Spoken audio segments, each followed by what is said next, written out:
जानते हैं मार्क्स ने धर्म को अफीम की तरह क्यों बताया था?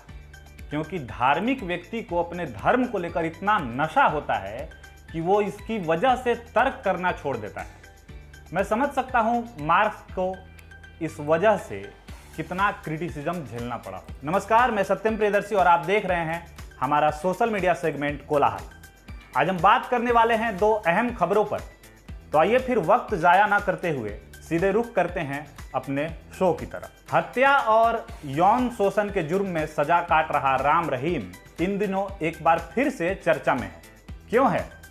क्योंकि उसने जेल प्रशासन से अपनी दाढ़ी रंगवाने की परमिशन मांगी है। समझ रहे हैं आप? मतलब रस्सी जल गई पर ऐठन नहीं गई। बात अभी खत्म नहीं हुई है। हुआ यह है कि बाबा ने जेल प्रशासन से दाढ़ी रंगने की परमिशन मांगी लेकिन नहीं मिली, जिसके बाद उसने हरियाणा मानवाधिकार आयोग से अनुमति मांगी है, जिस पर फैसला आना अभी बाकी है। चलिए हम आपको पूरे मामले से रूबरू करवाते हैं। 3 सितंबर को हरियाणा मानवाधिकार आयोग के चेयरमैन जस्टिस एसके मित्तल ने जेल का निरीक्षण किया। उस दौरान गुरमीत राम रहीम ने अपनी दाढ़ी कलर करने की मांग उठाई। राम रहीम का कहना है कि जेल प्रशासन से इस संबंध में वो कई बार गुहार लगा चुका है, मगर अनुमति नहीं दी जा रही। मजबूर होकर मानवाधिकार आयोग से इस बारे में अब बात करना पड़ा। इस खबर को बताते समय मुझे अभिषेक उपमन्यु का वो स्टैंड अप याद आ रहा है। मतलब एक तरफ पूरे दुनिया में मानवाधिकार आयोग के पास इतने केसेस आ रहे हैं, मानव तस्करी, भेदभाव से लेकर बलात्कार और ना जाने कितने तरह के प्रॉब्लम्स, जिसके आप अंदाजा भी नहीं लगा सकते हैं। और ऐसे में कोई बंदा मानवाधिकार आयोग के पास ये प्रॉब्लम लेकर आए कि भाई साहब मुझे अपनी दाढ़ी कलर करवानी। मानवाधिकार का दिमाग खराब हो जाएगा भाई, क्योंकि प्रॉब्लम किसको आप समझ रहे हैं। खैर, हमारे देश की यही तो खासियत है। यह देश व्यक्तियों के बीच भेदभाव नहीं करता है, फिर वो चाहे कोई आम आदमी हो या फिर बाबा रहीम जैसा एक ऐसा अपराधी जिस पर यौन शोषण से लेकर हत्या और ना जाने कितने तरह के मामले दर्ज हैं। बहरहाल हम शुरू में मार्क्स का जिक्र किए थे। जानते हैं क्यों? क्योंकि खबर यह भी है कि हाल ही में गुरमीत राम रहीम के लिए 15 अगस्त पर उसके जन्मदिन के अवसर पर ग्रीटिंग कार्ड और रक्षाबंधन पर अनुयायियों ने हजारों राखियां भी भेजी थी। इतना ही नहीं, गुरमीत राम रहीम बीच बीच में अपने अनुयायियों के नाम पत्र भी लिखता है।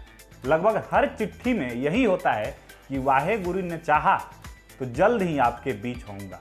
खैर, हम और आप तो यही चाहेंगे कि वाहे गुरु कम से कम इनकी तो ना ही सुने। और अंत में आपको बताते चले कि राम रहीम कभी खेती करने तो कभी बीमार मां का हवाला देकर पेरोल की अर्जी लगा चुका है, लेकिन हर बार अर्जी खारिज हो जाती है।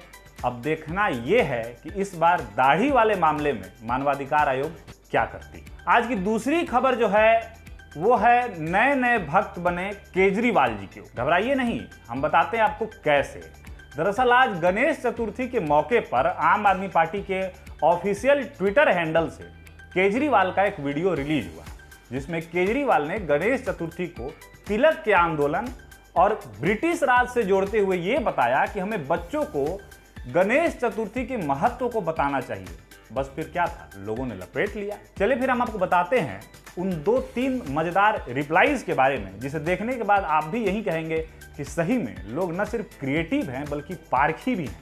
आइए फिर जानते हैं कैसे। एक यूजर ने केजरीवाल के साथ अखिलेश यादव और प्रियंका गांधी का साधु के वेशभूषा में तस्वीर लगाते हुए बगल में योगी जी को खड़ा कर दिया और साथ में उसे यूपी इलेक्शन से जोड़ दिया।